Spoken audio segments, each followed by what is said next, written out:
what happened in Monte Carlo happened, and what happened in Barcelona happened, and what happened in Madrid happened. And here we are. We are in Rome.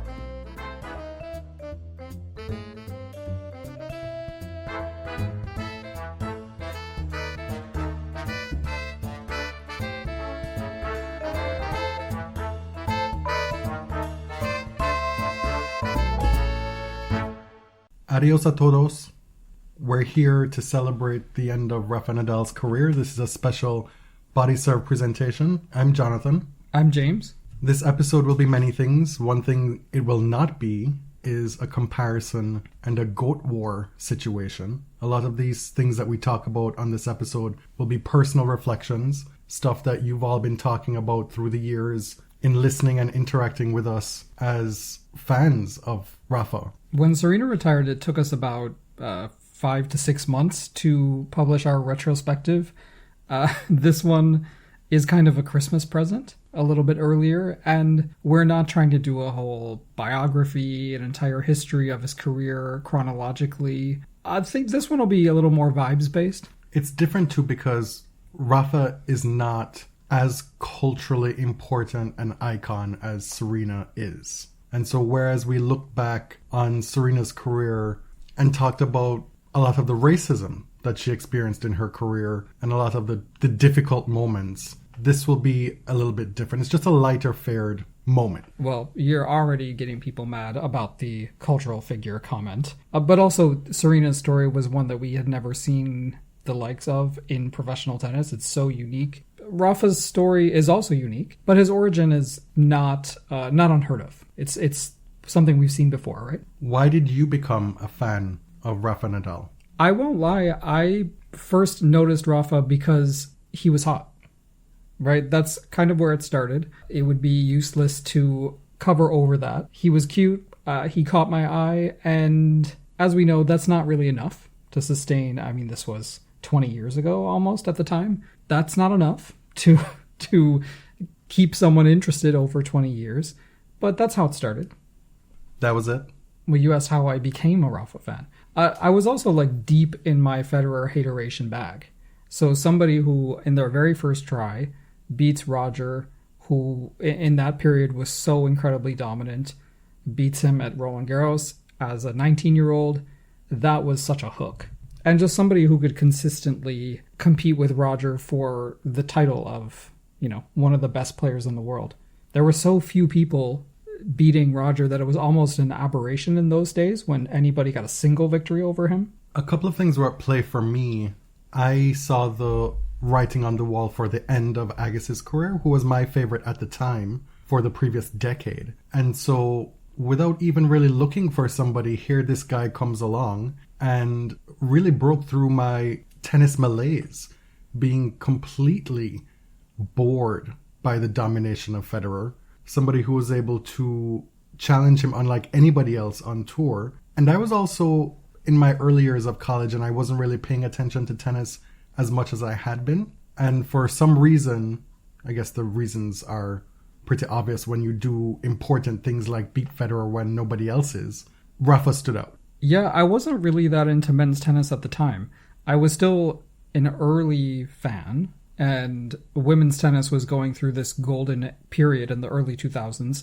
And I was watching Leighton Hewitt, Andy Roddick, but it wasn't like, I wasn't passionate about men's tennis. So Rafa, to me, was the entry point into really starting to understand the men's side of the game. When you look at the timestamps of this episode, you'll probably see a lot of Rafa as. And in going through and making notes for this episode, we came up with quite a few of them to kind of frame this episode. I'll just run through them here right now. Rafa as upstart, Rafa as disruptor, as sufferer, as warrior, as sex symbol, as sexy baby, as father figure to next gen, as bestie, as comedian. You very astutely added Rafa as scientist, Rafa as daddy, Rafa as the bull, Rafa as goat, ? And Rafa as a problem. Before we get into some of the notable periods and themes of Rafa's career, let's begin with some of the stats. Rafa finished his career with 92 ATP titles. That's good enough for fifth in the Open era. His first being at Warsaw in 2004, and his final title, Roland Garros, in 2022, which he played with a nerve block in his foot. The consecutive weeks in the top 10 is one of the more interesting records, I think, of his career. 912 consecutive weeks in the top 10. That's a record by 123 weeks. The next closest is Jimmy Connors. That is 17 and a half years in the top 10. Considering all the extended periods away from the game, all of the injuries, it's just a very difficult stat to comprehend. He debuted in the top 10 on April 25th, 2005, just about a month before his first major title. He was ranked number 1 for 209 weeks. You might remember it took a while to reach the number 1 ranking because he was stuck behind Federer. He owns the record for the most number of weeks at number 2, which is 387 weeks. He first snatched the number 1 ranking in 2008, about a month after winning Wimbledon for the first time, and finished 5 seasons as the year-end number 1. Of course, for a lot of people, Rafa's impregnable record on clay and at Roland Garros is what will come first to mind when thinking about his career. And we've always made the case on this show that he's so much more than that. I think to say otherwise is foolhardy at best. But you can't ignore the records. An incredible 112-4 record at Roland Garros. Overall 484-51 on clay, including an 81-match win streak from Monte Carlo in 2005 to Berlin in 2007. He holds the top 4 spots for most wins at a single tournament. Of course, Roland Garros with 14, Barcelona with 12, Monte Carlo with 11, and Rome 10. In 2010, we saw the Surface Slam. He was the first man to win 3 straight slams on 3 different surfaces. This was the year after a devastating loss, his first ever loss at Roland Garros to Robin Soderling, the dissolution of his parents' marriage. Injuries were going on at that time. And so at age 24, he's already won the career Golden Slam, winning all 4 slams and the Olympic gold medal in singles, and he became the first man to complete that Surface Slam in the same year. And of course, there's the 22 major singles titles. For a brief period, he was the world record holder on the men's side. Rafa's career didn't exist within a vacuum, and you could easily make the case that he was as great as he was because of the rivalries with Federer and Djokovic, not despite those rivalries. The story of men's tennis over the last 20 years is these 3 titans of sport who pushed each other to previously unseen heights. Early in their rivalry, Rafa was a major problem for Roger. They finished their careers at 24 and 16 in favor of Rafa. We'll talk a lot more about that rivalry later in the show. Back in 2004, when they played their first match in Miami, Rafa won that one, and this was heading into peak Federer era. Yeah. Nobody was doing this at that time. It was a huge shock, and it was just one of 23 more to come. Nadal and Djokovic is the most prolific rivalry in the Open era on the men's side. They met 60 times. It's just recently concluded. 29 matches for Nadal, 31 for Djokovic. And a lot of people feel that this is the greatest rivalry in the history of men's tennis. I don't agree, but I get the argument. I'm not going to fight that hard about it. Nadal leads 11-7 at the majors. 8 of those victories were at Roland Garros, 2 at the US Open, and 1 at Wimbledon. Djokovic is the only player to beat Rafa at all 4 majors. And he also didn't lose a set on hard court to Nadal after the 2013 US Open. That is a wild stat. Yeah, especially because Rafa beat him to win the US Open in 2013, beat him at Cincinnati, I believe, that year. And then for the rest of their hard court rivalry, it was, these matches weren't even close. To the point where we turned up to the 2019 Australian Open final and nobody expected Rafa to win that match. Or, at that point, did we expect him even to go 4 or 5 sets? We have no interest in getting into a GOAT conversation or GOAT debate on this show anymore. We haven't done that for years. We're not going to situate Rafa's career within that discourse on this episode. But we have to talk about how these 3 men existed in the same era. and what that meant for this episode for Rafa's career. There's so many. It's so difficult to speak about an athlete like this and not rely on cliches. But I think one of the hallmarks, possibly the most important aspect of Nadal's personality as an athlete, is his adaptability. And I think, part of that is just who you are, like what you're made of, but also part of that is being forced to adapt. When he first came around, serve was not much to write home about. There was a deficiency on the backhand side, and playing these titans really forced him to say, like, if I want to excel anywhere but clay, I really need to dig in. And I need to start tinkering and take a hard look at my game. And he's doing this when he's still a teenager. We saw this multiple times through his career where at varying spots, he looked somewhat helpless against Federer or Djokovic. And in talking about tennis on this podcast, we're left wondering, how does he remedy this? And almost every time he found a way to tinker, to add something to his game, to add a different strategy to each specific rivalry to get him where he wanted to be. As a young player, he was considered a clay court specialist, and he was not expected to excel on grass or even hard court, right? Even the most popular surface of the sport. But it became evident really early that he wasn't going to fall into this Spanish dirtballer trap, right? He's making the Wimbledon final just a year after he wins his first major, the 05 Roland Garros. In 07, he plays a very tight Wimbledon final against Federer. And then, of course, in 08, he wins it. But, you see him working on his backhand. The backhand slice becomes a weapon. Backhand cross-court becomes a weapon and a great setup for his forehand. The serve needed a lot of work, and it got a lot of work. It helped him win those US Opens early on, especially on the second serve. And, of course, his speed was impacted, like in the early 2010s. He was already a very, very good volleyer, became even better, was able to shorten points, and the overhead, to me, is the best in the game. To that point, I once tweeted, I know the Rafa forehand is what pays the bills, but it's when he throws his entire Nodussi into a cross-court backhand that really does it for me. As it currently stands, Djokovic is the only remaining member of the Big Three who is still active. He has 24 slams to his credit. Nadal finished with 22 and Federer 20. We've kind of divided the Nadal career timeline into a few notable periods. Start us off with his junior career. Right. I don't have much, to be honest, about the juniors, but he dominated the juniors on the under 14 circuit. In 2000, he won Le Petit As and the ITF World Junior Championships. Is that where we get that famous picture of him and Richard Gasquet? I believe so, yeah. And he was offered a scholarship by the Spanish Tennis Federation to train in Barcelona. And at the time, his family declined. Uncle Tony said, quote, "You can do it from your home."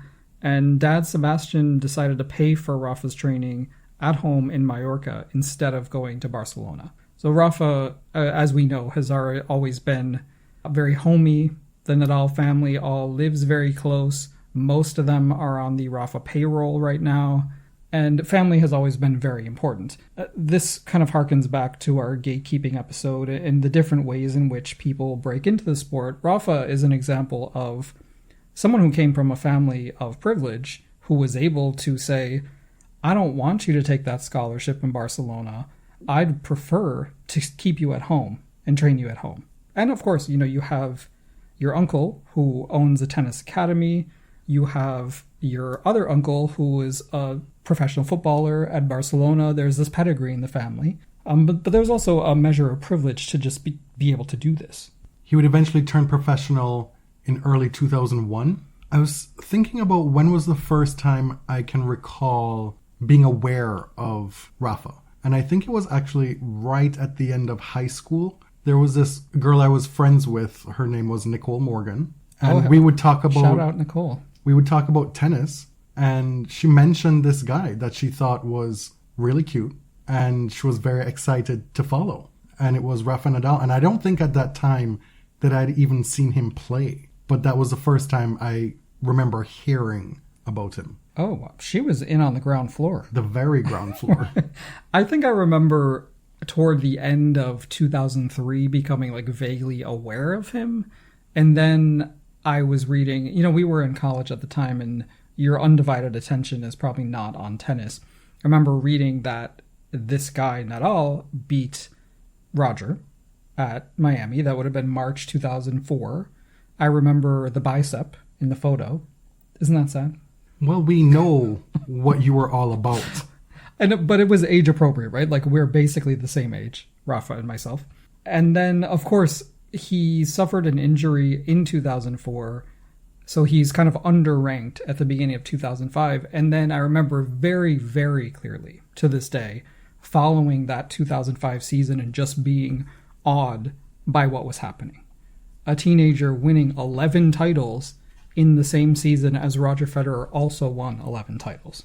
Understandably, a lot of that year, he was framed as this party crasher, as the chief threat to Roger, and his achievements were understood in opposition to what Roger Federer was doing. So we get this classic 5-set final in Miami that year. At the time, Rafa's 18. He loses that in 5 sets. Roger actually had to come back from 2 sets to love in that match. But then he goes on this absolute tear, starting with Monte Carlo, wins Barcelona, Rome, and the French Open, and sustains a 24-match winning streak through the clay season, ending in hola. As I said, he finished the year with 11 titles, including 4 Masters 1000s and a major, starting the year ranked number 51, finishing it ranked number 2. And that Nadal-Federer rivalry is looking pretty frustrating and scary for somebody who was as peerless as Roger, right? Nadal wins 6 of their first 7 matches. 4 of those wins were on clay, 2 of them on hard. If you recall, Federer had a chance to win the calendar year Grand Slam, something that kind of felt inevitable until the rise of Rafa. Right. In the early years. He didn't have much time, right? There wasn't much time to contemplate it because Roger won Wimbledon in 2003, and then all of a sudden Rafa is there in early 2005. He had the chance to win the Grand Slam in 2006 and 2007, losing only to Rafa at Roland Garros both years in the final. Federer is able to hold off Nadal in 2006, in 2007 at Wimbledon, but 2008 is where things really start to shift. Like, you can't overlook the head-to-head anymore. Rafa blitzes Federer at Roland Garros, winning 6-1, 6-3, 6-love in a slam final. Wild times. That was a truly shocking result. Not that he won, but the method in which he won. And then Rafa goes on to win Wimbledon in what some feel is the greatest men's tennis match ever played, just a few weeks later. So 2008, also the year where Rafa becomes world number 1 for the first time, feels like a tectonic shift in men's tennis. A fun fact, that 2008 men's final is one of 2 matches that I have on DVD. The only 2 I've ever purchased. And I don't really rewatch many matches, but that's one of them.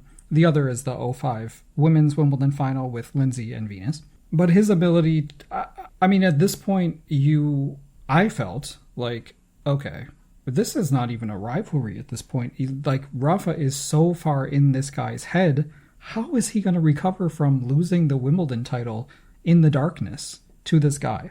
Rafa famously lost that 2007 Wimbledon final and was inconsolable. Like, cried in the locker room. He talked about it. He was so devastated. And then to come back like this.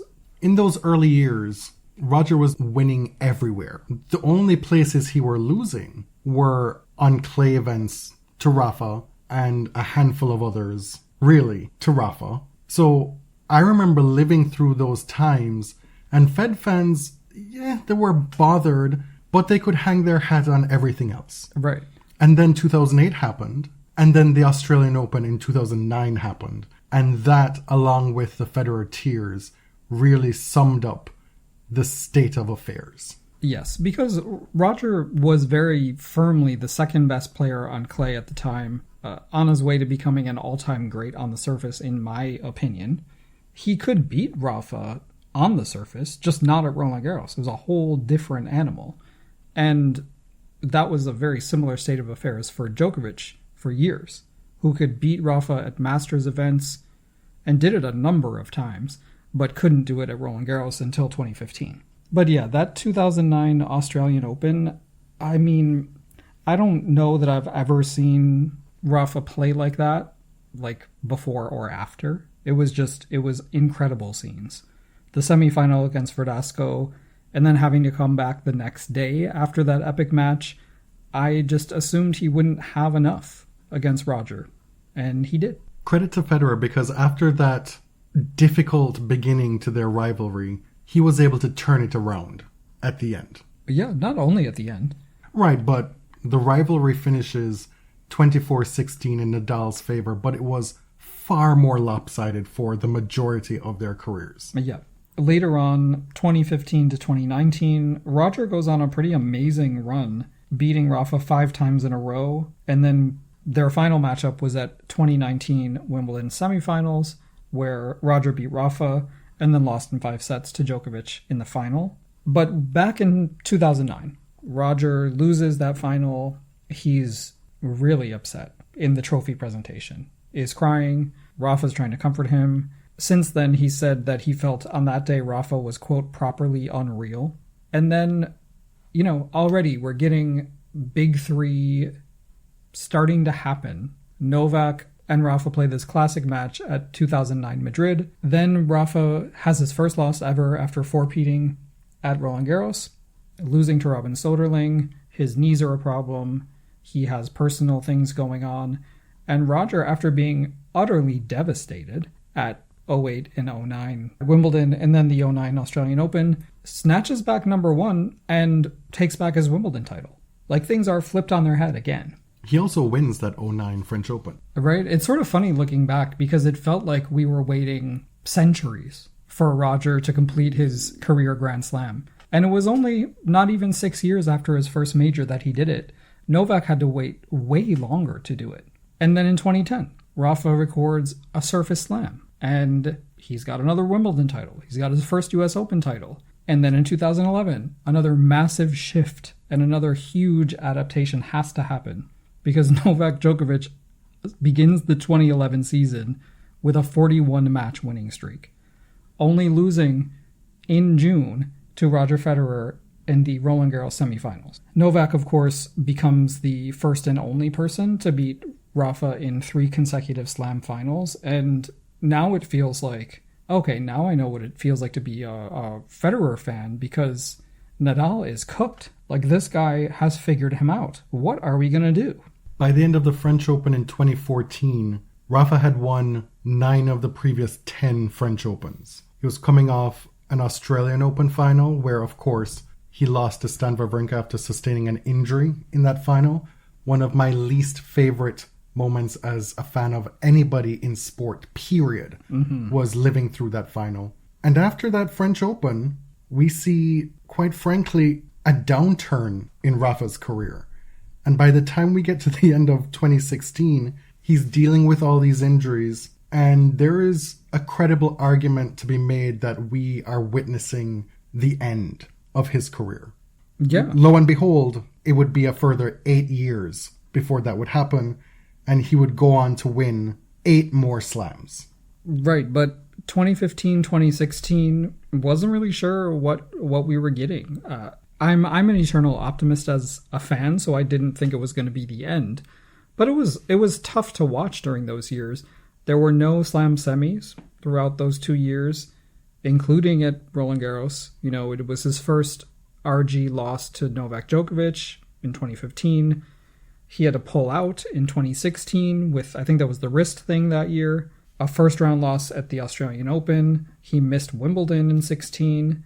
He did win 2 titles, right? Barcelona and Monte Carlo, the old standbys. But by the end of 2016, he's 30 years old, and all those things that we've been told about him that would happen in his career because of how he plays, because of his knees, because of his body, the physicality of it all, those things seem to be coming true. And Novak Djokovic is thoroughly owning the 2010s. There were huge exceptions, of course, right? There was 2016 with Andy Murray. There was 2010, which was dominated by Rafa. 2013, which saw Rafa win 2 slams, but very notably winning Canada, Cincinnati, and the US Open over Novak. This all brings us to 2017, the Renaissance, not just for Rafa, but for Federer and for Venus Williams. It truly was a time to be alive as a fan of those tennis players. If you were a fan of all three in some proximity of equalness, then that must have been just amazing, save for Venus not being able to win one of those. Yeah, but January 2017 was a true highlight of my life as a tennis fan, even though I had to watch Rafa lose the Australian Open final after being up a break in the 5th set. He wins the French Open in 2017, losing 0 sets, beating Wawrinka. Wimbledon gets a 4th round, wins the US Open in 2017. After being down and out in 15 and 16, Rafa is well and truly back, which is one of the stories of his career. You can just never truly count him out. He adds that year Monte Carlo, Barcelona, Madrid, Beijing, and this is the start of another four-peat at Roland Garros, and it's his 3rd four-peat. Again in 2019, we see another US Open title, another French Open title, an Australian Open runner-up finish to Djokovic, and actually that year he recorded his highest ever percentage of service games won, which was 90.8%, and his highest ever percentage of first serve points won. I remember that Australian Open for how aggressive Rafa was playing, trying to shorten points, having a beefed up serve, and that would have been the only hope for him in that final against Djokovic. Mm-hmm. And that translated into his year-long stats on service holes.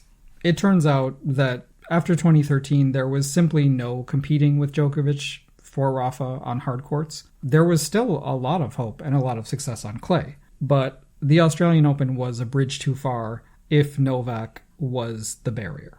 Even on grass. Yes. That 2018 Wimbledon semi-final that went 5 sets could have turned in his favor quite easily. Yes, and I remember there was drama about the roof. The match was started with the roof closed. When they came back the next day, they didn't open the roof because, they're supposed to continue the match in the same conditions, even though it was sunny. I was really frustrated about that, but that's water under the bridge at this point. What can we do? Sure, but by that time in 2018 at Wimbledon, Rafa had not even made the quarterfinals of Wimbledon since 2011. And for a lot of folks, it didn't seem plausible for him to have these types of runs at Wimbledon anymore. Right. But with the Renaissance in 2017, so too came his resurgence on grass. A legitimate title threat in 2018, losing to Federer in the semis in 2019, and then, of course, the next time he played Wimbledon after that, his last time in 2022, making the semifinals again before he had to pull out. Against that other guy. Yeah. Who then made it to the final. So for a narrative that Rafa's grass prowess was just limited to the first few years of his career, he ended up making the semis in his last 3 appearances at this tournament. Yeah. And he's losing to Roger Federer and Novak Djokovic, both of whom are in the running for the greatest, if not grass court players, the greatest athletes at Wimbledon ever. The last hurrah, as it turned out, was 2022. We're sitting here 2 years after the fact, wrapping up his career, but in effect, his career has been largely over for the last 2 years. In 2022, however, he had one of those starts to the year like Djokovic did in 2011. Well, not quite, but... I said one of those. Yeah, I believe it ended as it was a 21 or 22 match win streak, winning the Australian Open in just a very unlikely scenario over Daniil Medvedev, sustaining an injury in Indian Wells. Do you remember that sandstorm year? Yep. He beat Carlos Alcaraz, but lost in the final to Taylor Fritz. We saw that on the Netflix show in a totally different light than we had experienced it, of course, because that version highlighted Taylor's injury. The foot is a huge, huge problem at this point, and we'll talk about the origins of that injury in a moment. But he gets through the clay season and wins Roland Garros with the nerve in his foot blocked. Basically, he cannot feel this foot. It's a highly unlikely scenario that he even won the title, but, at the time it was like, is this it? Like, is he putting everything on the line for this last run? This is a good point to segue into some of the overarching themes of Rafa's career. And I want to start with all the pain that he suffered throughout his career. With all the injuries, with all the comebacks from those injuries, with all the triumphs from those seemingly insurmountable scenarios because of physical pain, we saw Rafa being painted as a warrior throughout his career. And something we've always talked about on the show is just how harmful that is to professional athletes, to glorify suffering. This is something that we participated in, that the discourse surrounding Rafa glorified throughout his career. Him being a warrior and being able to overcome these scenarios. The 2022 French Open, the last one that he won, with no feeling in his foot. Should any person, granted he's a professional athlete, one of the greatest that ever lived, but should anybody be reasonably expected to go through that much suffering for people's enjoyment? Right, for a sport. Yes. Right, for your job. Because when you retire, you're going to be 38, 39, and you have a whole life ahead of you.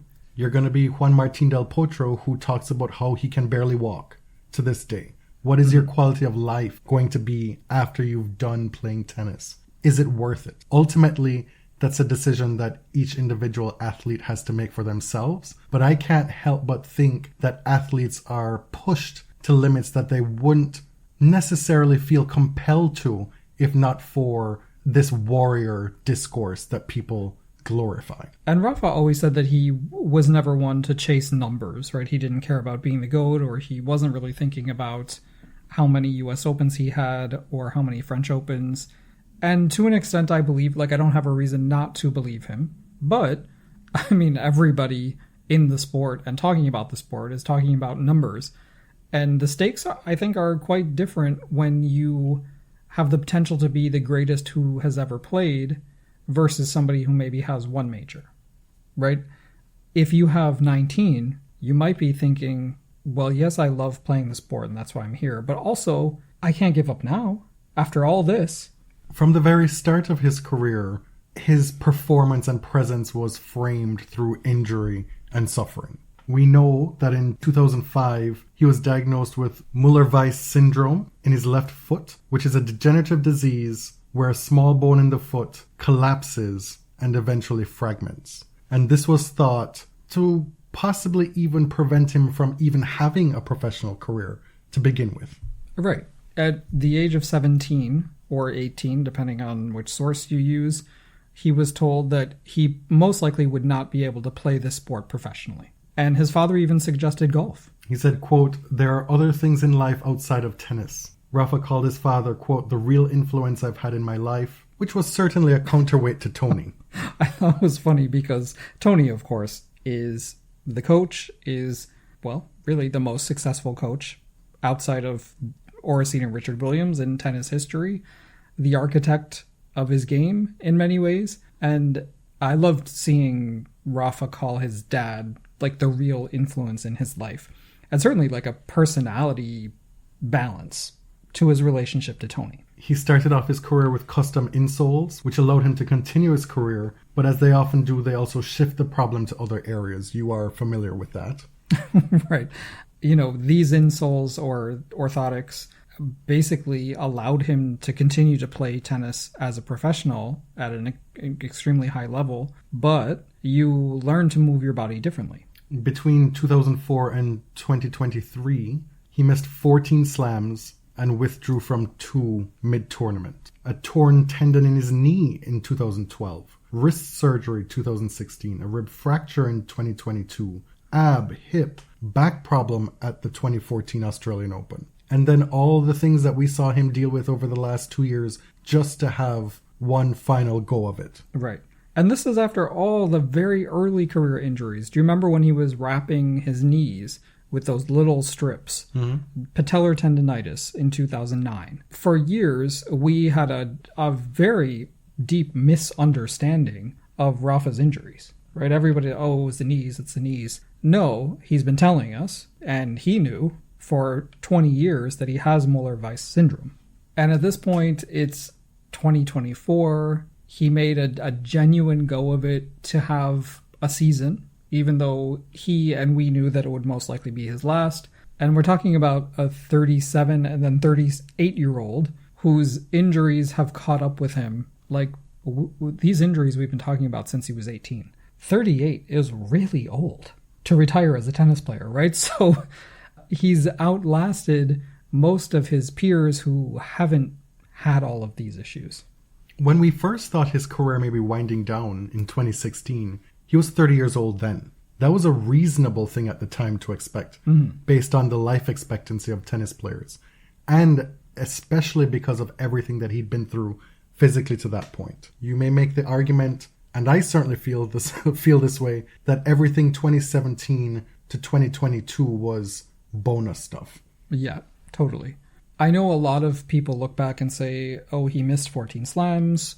Think of what he could have won without the injuries. But I don't like to think in those terms because it's kind of like this question I've seen come up in the media recently.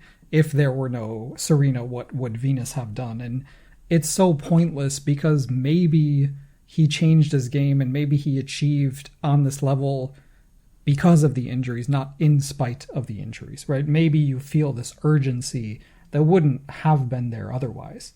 We just have no idea. We've been told so many times that you can't make big changes to your game mid-season, and that they're even difficult to make in an off-season. So for a lot of players, when they go through these long stretches of being off tour due to injury, these are the times that you can make those adjustments. You could make the claim that Rafa was able to extend his career because of the injuries, because he was able to make necessary adjustments, because he had the time to do it. And also maybe those months off the tour, those long stretches off the tour, gave his body time to recover and be ready to play longer than if he played uninterrupted. Right. We'll never know. These are all just speculations. Taking it all the way back to the start, we know what the Fedal rivalry is. We know the folklore. We know how these two exist in tennis fans' minds. We know what this has become. Right? And we know where it started. Where it started was Rafa as upstart, Rafa as disruptor, Rafa being painted as muscular, brutish, violent in his game, in his stroke play. Anything that you can think of as opposite to Federer as religious experience, Rafa was necessarily described that way. And cute, I guess, to a point. That was part of his persona, his aura, the way he played the game. He definitely brought a musculature to tennis that had been absent, especially with Federer at the top. It created a cute contrast. But what it did was to negate the hard work and intelligence that Rafa deployed in his game throughout his career. Because Federer is the thinking genius and he's the brutish dolt. Right. And it diminishes both of their achievements, right? Roger, for a long time, was frustrated with how he was described in the media and in books as this graceful, balletic genius who it appeared things came easily to him. And of course, that's not true, right? Federer put in the same yards as Nadal. He practiced in the Gulf states and in the searing heat. Like, he worked his ass off to make that stuff look easy. His game was just styled differently. And in the same way, Rafa, it became clear early on that he wasn't this person that they were describing, but it was a pretty easy narrative. And I'm sure it got a lot of people interested in the rivalry and the sport. And where this rivalry and the Fedal of it all really took off was when it became clear to folks that Rafa was not the anti-hero. He was not the villain to Federer's savior of tennis. They could each occupy space at the same time and become friends and enjoy the stage together and really elevate the game on a global stage. Yeah. Now, this is where the narrative really did Djokovic a disservice at the start of his career, and where he himself struggle to find his footing, how is he supposed to penetrate this vacuum, this Fedal vacuum, when both players are so distinctly described, occupy such firm footing in the game and in the fandoms?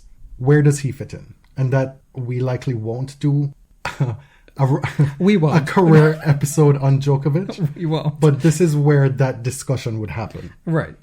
Three's a crowd. He was, as much as Nadal was seen as a gatecrasher, Djokovic was seen as downright unwelcome, right? And he didn't have the branding, right? It was so easy that you've got the bull and you've got the genius, the religious experience, like David Foster Wallace said.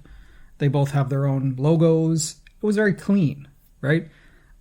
Djokovic is something different, and he fought that by becoming the best ever, right? He fought that by getting every possible number he could rack up. He was going to be the best in every category. I'm sort of interested, because this is a Rafa episode, it's very clear to us who Rafa was in the Fedal rivalry.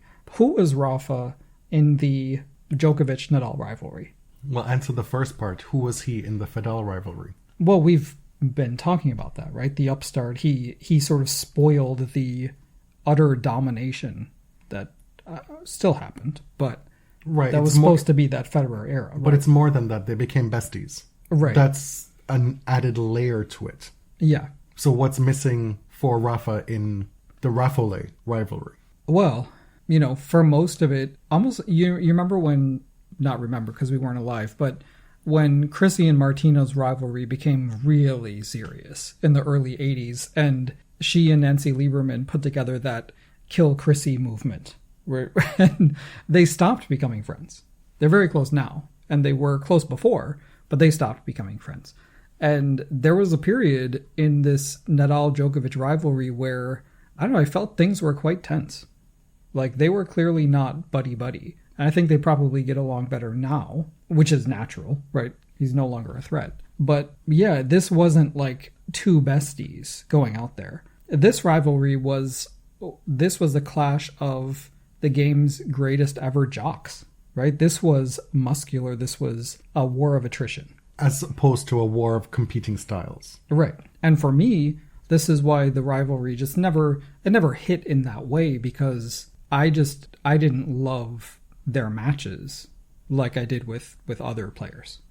I've never enjoyed tennis as suffering. Long drawn out 6-hour matches where both players are looking like they're dying on court has never appealed to me. And that's been one of the great failures of tennis media over the last 20 years. That long drawn out 5-set, the longer the better matches is held to such a high standard. So much so that even if you play 6 hours and it's 5 sets and it's trash, we're told and force-fed that it's a classic. Yeah. I found this especially with surely they played classics. Like, there's no debating that. But especially on clay, a lot of their matches they were just out-muscling each other and outrunning each other. And there was one year at the French where, before the match was even over, the commentators were saying, this is one of the greatest clay court matches in history. And I'm like, guys, have you watched a lot of tennis in the 20th century? Like, you can't make this proclamation right now, and surely not this one. One of the themes that I'm excited to talk about, looking back at Rafa's career, is Rafa as sex symbol. I think it's a very important part of his story. You told us how you became a Nadal fan. And I think for a lot of fans, that is what drew them in. And if not, what kept them there. It's kind of funny because Rafa, as we've known him, is like a very humble dude. He's kind of provincial. He was never wearing that like gold, that blazer like Roger, or he's never leaned in the way that Serena did. But he has been willing to cash in on his sex appeal. Yeah. He has given thirst trap after thirst trap after thirst trap, multiple underwear campaigns, the second of which, the Tommy Hilfiger one, led John Wertheim to declare that Rafa was over the hill and that this was beneath him, that he looks foolish for doing something I like think this that at this stage of his it career? was tawdry. Well, Yeah. pick your adjective. We got the meaning Right. of what he was putting down. But do you remember we just talked about that era, right? 2015, 2016. Wertheim was viewing this as this is a late career, basically desperate cash grab. Yeah. Yeah. And he was wrong. So there. And the pictures are legendaric. Yeah. The video of him looking back and winking and shaking his head no. Come on. I remember being in New York that winter, like that December, and going to the big flagship Macy's and seeing this massive display of Rafa's underwear. We saw the billboards, the ads all over Toronto. Bus stops had them. I remember looking for them in whichever city I was in. I remember going into stores if I was buying a shirt or something, making sure to check out the underwear aisle to see if they are carrying what they should be carrying. Right. And did I buy some? Definitely. The Shakira video, of course. There were a number of photo shoots that accentuated certain parts of his body. I'm thinking of one in particular that... His famous ass. Right. But yeah, he did cash in on that, on the exploitation of his body, right? And in that instance, you saw a male journalist saying like, oh, this is just exploitation, right? This is a desperate cash grab for objectification. And it's like, okay, I don't know. Do you say that when the WTA was doing Strong is Beautiful, when many female tennis players are posing for the Sports Illustrated thing? Like, it was demeaning because he was male, right? Well, he was coming from a place of this being one of the all-time greats. It's this narrative of how do you land your career? How do you finish it? Do you finish it on top? Do you finish it as still being a credible artist, writer, athlete? Is Rafa at this moment where the writing seems to be on the wall doing something that just doesn't feel befitting of a legend of his stature? Right. And in truth, he should be able to do both. Because tapping into your status as sex symbol, especially as a man, something that's been discouraged for centuries. And now we live in an era where it's very much encouraged. Right. That is something to be celebrated. Very, very short-sighted of Mr. Wertheim there, I have to say. But I argued at the time that it was not an aberration in Nadal's persona up to that point. I didn't think it was. This leads into Rafa as sexy baby. Oh, is that its own heading? Potentially. Okay. So that's a Taylor Swift lyric, right? No, but this is something that had been coined long before that. This idea that a lot of Rafa's fans are people of a certain age. A lot of Rafa's fans are people of a certain age who want to protect him and also objectify him. Yeah, there's an element in the fandom of like, Rafa is so cute and a baby girl and innocent and we need to protect him, but also he's so hot. Right? And I mean, there's like a naivete in his personality. I get like, you know, he's scared of dogs. He's the kind of boy that you take home to mom. But yeah, there's this instinct toward protection and also sexual objectification, which is very interesting. And I'm actually not being judgmental at all. It's just an interesting phenomenon. And a marker of the fandom. Yeah. I think a distinct marker of the fandom, whereas you could make other claims about, say, the Nole fandom, which no place for that on this episode. No. You can fill in all the blanks. No. And you can also use certain markers for Fed fans. Right. Which I think has changed a bit over the years as Federer left his imperial phase and had to come back and was humbled in certain spots. You know? Yeah. Rafa was also a pioneer when it came to tennis outfits. The kit, the pirate booty shorts, the capris, the sleeveless. Mm-hmm. Back in 2005, when he was a kid winning the French Open, it was the pirate pants and the sleeveless tops. That was his look. I said booty shorts, but I meant like booty as in pirate. But he also went on to do booty shorts. Right, because the pirates, they weren't really shorts. No. Right. He did, in I think 2022, the purple get up. 2021. Oh, the okay. pink shorts? The very small pink shorts. with the purple shirt. Yeah, that That was absolutely wild. That was your screensaver on many devices for But quite a but while. you don't need to like loud me up like that. But I mean, that was slut behavior, was it not? I don't. Who am I to look a gift horse in the mouth and not receive it with open arms? Totally. But like, if you're Rafa, you have to know. As Beyonce said, if you don't jump to put jeans on, you don't feel my pain. I'm left gooped and gagged by this turn. The pinnacle, my all-time favorite kit, and it's not even close, is the 09 Australian Open. That was a good one. Yeah. I, to be honest, was never really a fan of the capri shorts. Okay. I love the pink shorts. I think they should be in the Tennis Hall of Fame Museum. I actually liked the New York Knicks orange and blue of 2022. Not a very successful kit. Oh, yeah. But I like that one as well. For me, there were many years where the kits were just retreads in different colors, the same kind of thematic stuff. But when Nike and Rafa really wanted to go there, they made some bold choices. Mm-hmm. I was never really a fan of the sleeveless either. I know I got a lot of flack at one point for my comments on that guy's sleeveless outfit. Yeah. But we're not going there. We're not going there, but historically, I've never been a fan of it. Right. Even for people who can fill it out better than others. That was not the issue. And I also felt that the later day incarnation of that sleeveless top was ill-fitting. I didn't like the cut of it. Didn't think it was flattering. Was not for me. There were some great Nike kits. The green.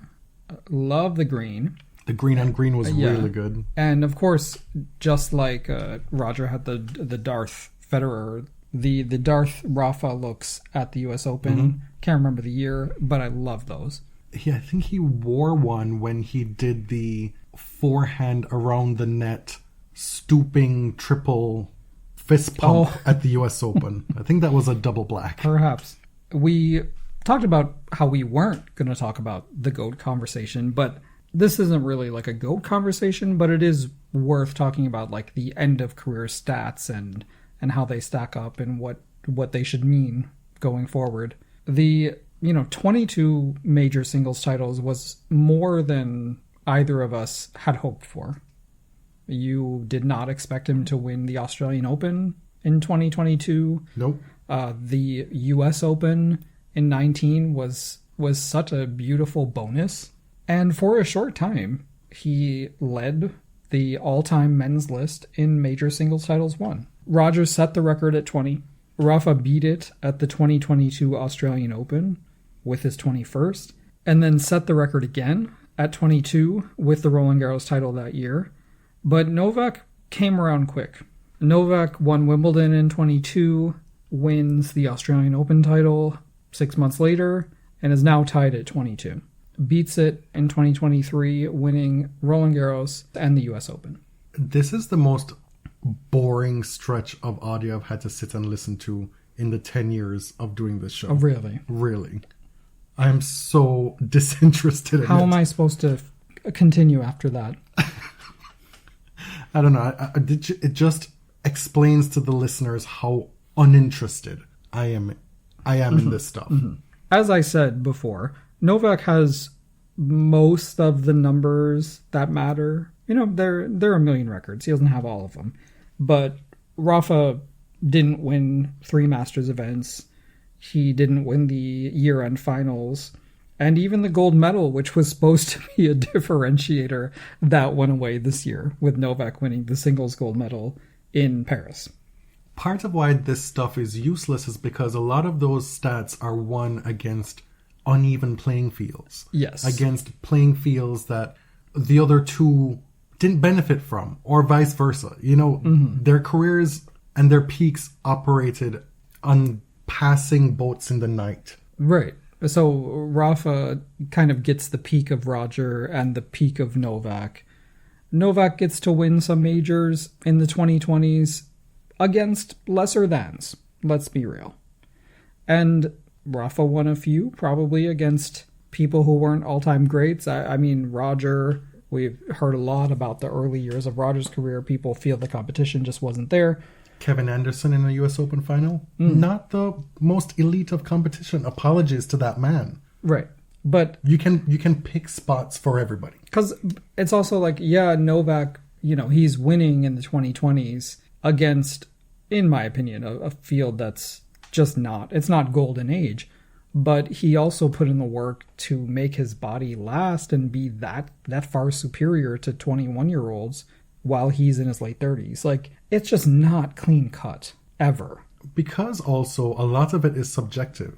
The arguments are almost always boiled down to statistics. But even those are handpicked, right? When two are tied at the top with 22, how far do you have to go down the statistics rabbit hole to pull something out to elevate one over the other? Yeah. Most of the top statistics, Djokovic holds those. But I argue that there are a lot of subjective things that go into it that can factor into it. And so I remove myself from that because I'm way too old to be getting into arguments with people when I understand that I'm bringing my bias to this. So let me just enjoy my memories and be thankful for them. One of the latter year legacies of Rafa for us will be his handling of the pandemic. Yeah, you said that I added Nadal as scientist as one of kind of the archetypes. I have no memory of this, so I don't know who it was. We disagree. But the way he sort of navigated the lockdown and the pandemic, I admired because at that time it was like, okay, well, we have one guy who I was very clearly aligning with the far right, vaccine skeptics, science skeptics, holding Adria Tour, what do they call those things? Exhibitions? No, like a mass infection event or whatever. Super spreader. Super spreader event, yeah. And then, his parents blaming Grigor Dimitrov for the entire epidemic. You remember that? I would never. That's for another episode. But Grigor earned that sportsmanship award, I'll tell you. But the way that Rafa comported himself throughout the pandemic was such a contrast to some other players, right? And also gave us one of the great Rafa-isms as he was trying in vain to log on to Zoom with Roger. Instagram Live. Oh, was it? Yes. He didn't know what app he was on. Neither did I. Do you know how to start an Instagram Live? I do. I sure do. Oh, okay. I think. But Rafa is famously inept with social meof Rafa as daddy? This is a part of the fandoms. What do you mean on the about men's that? side that all of the men go through. For gay men, daddy has a different connotation.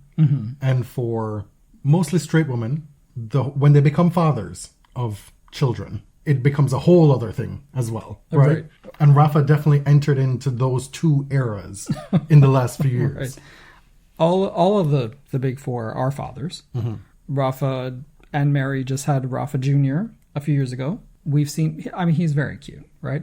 I don't really get that into the baby thing and into their family life. It's not that interesting to me. Yeah, I don't need to be seeing people's children. I really don't. Oh, well. But cute kid. Very cute, yes. Yeah. Seems very astute, very serious. One thing we also have seen is a lot of these fathers doing everything but staying at home once they've finished playing, when they claim that one of the reasons why they're retiring and one of the things they're looking forward to most is spending time with their kids. Cough, cough, Andy Murray. You have how many kids at home? Retired. And you cannot wait to take that gig. Retired like 5 minutes ago. That gig. I'll be in Australia in January. Get me out of here. Wild. It's like he was home for one holiday and was like, no thank you. No gracias. Got to go. That actually brings us to a few things about Rafa that we don't love, because it's not, a little balance. We have criticized him in the past throughout the history of the show, probably not as hard as we would have if we weren't fans. True. But one of the things that we've criticized recently is the really active promotion of the Saudi Arabian entrance into tennis. I mean, he's there now, right? He's been doing promotional content now over the holiday season. In conjunction with the Next Gen Finals. Right. Which the Next Gen Finals starting on December 18th is crazy. That's like a month late. Maybe it's the start of the 2025 season, as one of our listeners pointed out to us. Imagine. Yeah. We knew that Saudi Arabia and the Public Investment Fund buying into tennis was inevitable. We've seen it in other sports. And they've been teasing it for a while. But the leagues and the tours have been testing it, basically. They've been focus grouping it for a few years, and now it's happened. I think what annoys me is that in this kind of retirement era, it's so non-critical from Rafa, right? It's like, it's very clearly, I'm getting paid to do this. I'm going to say what they want me to say. Also, I get to have another academy. Right. And so I will be the useful idiot. And as you said, it's just all uncritical. It's not to say that there isn't a way to do this, quote unquote, ethically. It's just the complete, look over there. Yeah, right. And we are hypocrites too, possibly, for feeling this way when we don't call out injustices going on in other regions of the world when it comes to sport and lack of access to women, prosecution of all manner of different types of people. Mm-hmm. Mm. You know, we're not blind to that. But as fans of this one specific person, it becomes more personal to be disappointed. Right. One of his dullest moments and not just a moment, was when he opined on equal prize money in tennis and went to the male model bank and pulled out that catastrophe of a response. Yeah, it was a lot of like, well, if women have the same impact and can generate the same value, then yes, pay them the same. If Serena out-earns me, I don't care. But there are industries in which women make more. I mean, you think long and hard. There are not many that are going to come to mind, right? It's a precious few. And apparently modeling is one of them. The one where women make more because it's so culturally accepted for men to ogle and objectify and sexualize women. Let's talk about that part. Because women were comfortable seeing them as objects upon which to put the clothes. Like, that was I don't know why it's a very popular argument for Spanish athletes, because Paula Badosa recently came out with that. Did she not? I'm not. Not talking about Not talking about that right now. In wrapping up this episode, we're going to now offer some of our favorite Rafa moments over the years, or memories, and then finish with some of his Rafa-isms, as well as some of your funniest moments over the years that we solicited online. I can't shake the memory of the 2022 Australian Open final. It's something that I'm so thankful to have experienced that, staying up until 7, 8 in the morning, trying to somehow bring myself down off of that high to get even a few hours sleep. It was such an incredible night. One that started off horrifically. Rafa being down 2 sets and a break in the final to Medvedev, and somehow finding a way through that match. It was the ultimate gift to his fans, and truly, wow, what a moment that was. A moment most pleasing to me in his career. The Federer-Rafa promo giggle fest. That is something that I can watch over and over and over again. There's just a genuine kinship there and affection between the two that shines through in that video. And then also from his actual game, the rise of his backhand cross-court toward the end of his career. Nothing excited me more watching Rafa play than when, in the middle of an extended rally, he decides to just lean into it and rip that ball cross-court. Thrilling stuff. I know the forehand, the banana forehand, the whipping it around the net post, hitting blitzing winners on the run off the forehand.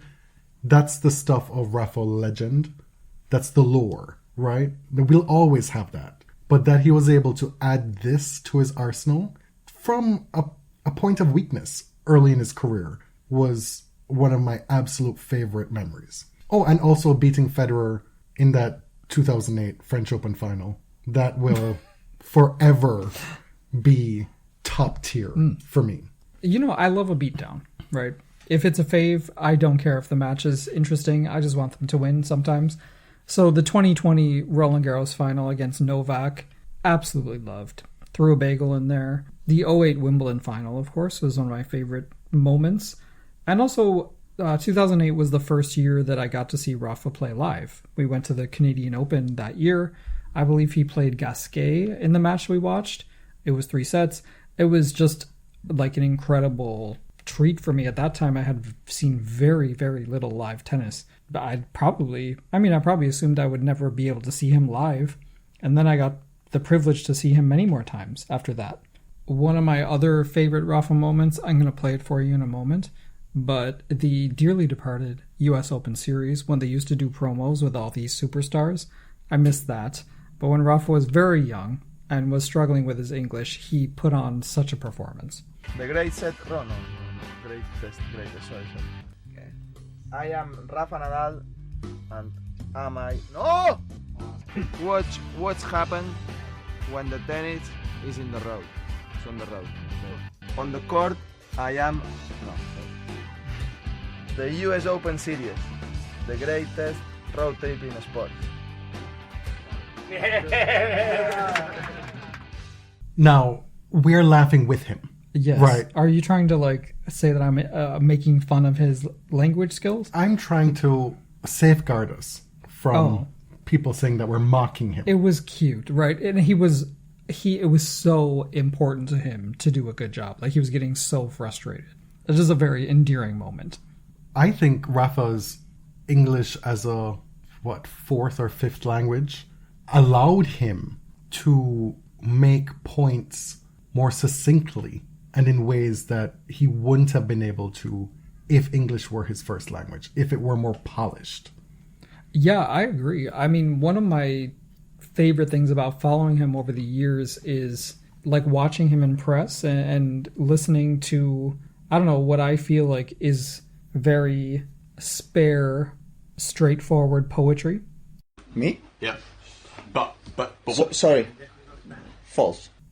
He sometimes can be very profound in places that you don't expect it. And I think some of it may be the way that he thinks in English. I don't speak his other languages, right? So I don't know if this is how he would speak in his own language. But he's a very rational thinker. That reminds me of another Rafa-ism. If doesn't exist. If can I, this is besides the point, but in every great press conference clip, somebody is coughing during the punchline. They need to put halls outside the press room like they do at operas. Well, he gave us this gift because it's something that we carried with us on the show going forward. Oh yeah. If doesn't exist. But it's this succinct philosophical treatise, right? And he did this a lot. And there's always the risk of veering into cliche, but I feel like he didn't very often. And maybe it's because of the particular way in which he spoke English. You could go on a diatribe talking about hypotheticals and make it sound flowery and like you're the greatest wordsmith, and it wouldn't have the effect that if doesn't exist had. Right. This is the point that I'm making. Mm-hmm. Well, that we are making.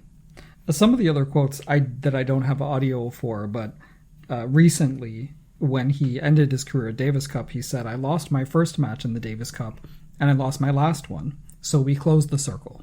And I was like, oh, that's the episode title, Closing the Circle. But there's so many possibilities, right? But in the way that he thought through his career, I don't know, there seemed to be an internal logic in the way that he thinks. And when he talked about his body, there's that famous quote about the the tiger and the snake and everything. But I liked when he said you need to be humble enough to go through this process and accept that you need to fight. And you need to accept that you are going to suffer. And in his career, a lot of the point, like a lot of the actual productivity is in the suffering. And it's not necessarily something that I would endorse, but like the philosophical consistency is really interesting to me. We have the What Happened in Barcelona Happened, which we opened the show with. That one had tennis Twitter in a chokehold. I mean, for years. Legendaric. My Famous Ass. I loved that one. A classic. A classic. He had a pain. He had a pain in his famous ass. It's not just the one place. I have pain here. In my famous ass. And a lot of these moments came from moments of distress. Right, right. He was once asked if he was glad that Novak exists. Rafa, you like challenges. You said it many times. Are you glad that Novak exists? No. I like challenges, but I'm not stupid. This was an answer for us, because neither of us like to watch sports where our faves have to struggle and we have to be there for that 5 hours, you know? Right. We love the beatdown. We love the beatdown. Give me the money, give me the title, give me the photos, give me the smiles and the trophy in a cute 90 minutes. Like, I love horror movies, but I don't like horror reality, okay? Maybe if you tell me what happens, I'll watch it back later. Those were just a few snippets from the many great oral moments from Rafa over the years. Not oral. Oratory moments? Wow. Okay. Verbal, sure, spoken moments? That's safer. A few that couldn't be captured by audio. Rafa's eyebrows? Incredible. You've never seen an expressive eyebrow like this. The time when that woman in Australia gave him the finger? That was so good. The drunk lady. It was so strange. And he's standing there on the baseline. He's like, me? Me? Me? And then he says impressible, I think she may have been drunk or something like that. Oh, you know, actually, one of my favorite Rafa moments was when that young man crashed the court. Oh, yes. And attempted to kiss him as he was putting his jacket on after a match. And this is not, I mean, I don't like that is allowed to happen. We've talked about this many times. Like, the very lax security, even after the worst thing that could happen happened with Monica Seles. The fact that that guy made it to the court is wild. But Rafa's reaction was so telling about who he is. He was asked about it later, and he was like, oh no, he was really nice. He said that he loved me, and he tried to kiss me. Like, oh, okay. This is what I'm talking about when I say that some of Rafa's funniest and best moments come from unintentional places. And I think nothing encapsulates that more than when he took that picture in the gym with the woman looking absolutely terrified. Do you remember that? Yeah. I mentioned earlier about how he is inept with social media and some technologies. The whole social media strategy from the Nadal camp is pretty amateur for an athlete of his caliber. But one of the funniest things was when Ana Ivanovic joined Twitter. This was years ago, while she was still an active player. And he says, "Welcome to this means of communication. I looked forward to exchanging tweets with you." Well, that was from Benito, most likely. Right, but what the hell? The James and Rebecca? That was... Again, he's stood there lost. Doesn't know what's going on, but it creates this hilarious moment. But seeing you've got my microphone, can you throw back to James and Rebecca? What? Toko, you say back to you, James and Rebecca. Back to you, James and Rebecca. Well done. That is the best throwback. I feel like Australians maybe don't realize that their accent might be difficult sometimes for non-English speakers to follow. I don't know if that was the same year as the Uber Eats commercial, but I truly enjoyed that too. Also in Australia, the wildfire, the bushfire charity event where it was Team Wozniacki, Team Williams or something like that. And Rafa and Novak were on the same team playing doubles. And Novak is looking for direction as to where Rafa is going to, or where he wants him to serve. And Rafa puts his middle finger up behind his back. Was that the same year? I loved seeing Serena and Rafa on the bench next to each other, just like kikiing. Because Serena has been a fan. And she said, I named my dog after him. A couple people submitted when Rafa jumped and hit his head in the tunnel at Wimbledon as one of the funny moments. But personally, I didn't find that one very funny. Right. Not to shame anyone, but I did not find it funny. Especially since he went on to lose that match. Yeah. And I don't know. I feel like he may have played that match with a concussion. Right? It was a fifth set disappointment that day. Against Gilles Muller, right? And those were in the years during which Rafa wasn't expected to do anything at Wimbledon. He was playing well that year, though. As promised from us, you won't get any determinations about who is the GOAT and the final word on the Big Four era. But it's just been fun looking back at Rafa's career. And for us, it really is kind of the last retirement of that age and that part of our lives as well. Serena, for me, was the first person I stand. So that was something to mourn. And now Rafa was the first male player that I truly grew up with. He's my peer. I think we each have one more moment that we want to share. I didn't realize as we were watching it this summer, but Rafa being able to carry the torch in front of the Eiffel Tower and then get on that boat with Serena, that was the retirement ceremony. It was such a special moment. It was so moving to watch it live. And I mean, I appreciated it in the moment, but I didn't realize that was going to be the moment for me. I failed to mention just how much I enjoyed watching Rafa within rallies, and then all of a sudden gets ramped up to the 10th degree as he hits his winner. Oh, you told me you were going to do that. I truly was not prepared. Did that start to you? Yes. Did I do it right? Yeah, I don't think you needed to do it again. But this officially brings to a close our 10th season of The Body Serve. Or is this the opener for season 11, like the Next Gen Finals? It's so late in the season. Absolutely not. We are currently running our crowdfunding campaign for the upcoming season. We are on GoFundMe.